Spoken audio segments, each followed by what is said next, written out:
이용구 법무차관의 택시기사 폭행 사건이 봐주기 수사였다는 의혹이 제기된 가운데 경찰이 과거 비슷한 판례들을 제시하면서 적극적으로 해명을 했습니다. 이 차관은 처벌을 면했지만 재판에 넘겨져서 징역형을 선고받은 사례도 있어서 논란은 쉽게 가라앉지 않고 있는데요. 재수사가 이뤄지게 될지 관심이 쏠리고 있습니다. 안윤학 기자입니다. 지난달 변호사 신분이던 이용구 법무부 차관이 택시기사를 폭행한 건 차량이 멈춰 있을 때였습니다. 술 취한 자신을 깨우는 기사의 멱살을 잡았습니다. 법조항만 보면 처벌 대상이 맞습니다.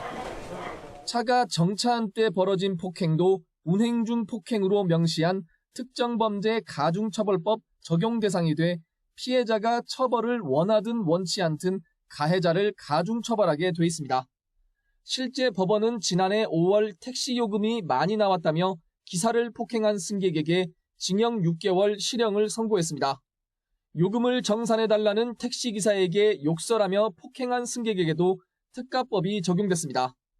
반면 정차된 차는 운행 중으로 볼 수 없다며 특가법을 적용하지 않은 판례도 있습니다.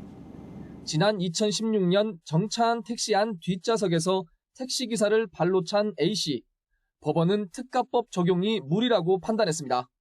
이 차관 사례처럼 단순 폭행죄를 적용했는데 당시 피해자 역시 처벌을 원치 않아 특가법 공소는 기각됐습니다.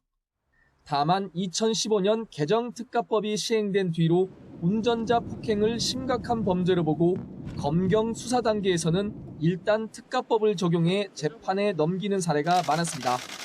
시민단체들도 잇따라 재수사를 촉구하며 이 차관을 검찰에 고발한 상태라 재수사가 이뤄질 수 있다는 분석이 나옵니다. 오히려 이 사건은 내사 종결이 됐기 때문에 그 네. 누구도 이걸 종결시킨 적이 없는 겁니다. 그러니까 검사의 처분에 의해 끝난 게 아니기 때문에 네. 새로운 고발에 의해서 사건 진행될 수 있고. 이른바 일사부절에 해당하는 그렇지 상황이 않죠. 아니지 그렇습니다. 않습니까? 경찰은 사건 당시 차가 멈춰 있었던 데다 폭행 정도도 경미하고 피해자도 처벌을 원치 않았던 만큼 내사 종결에 문제가 없었다는 입장. 재수사 착수에 선을 그으면서도 갈수록 커지는 비판 여론에 촉각을 곤두세우는 모습입니다. YTN 안윤학입니다.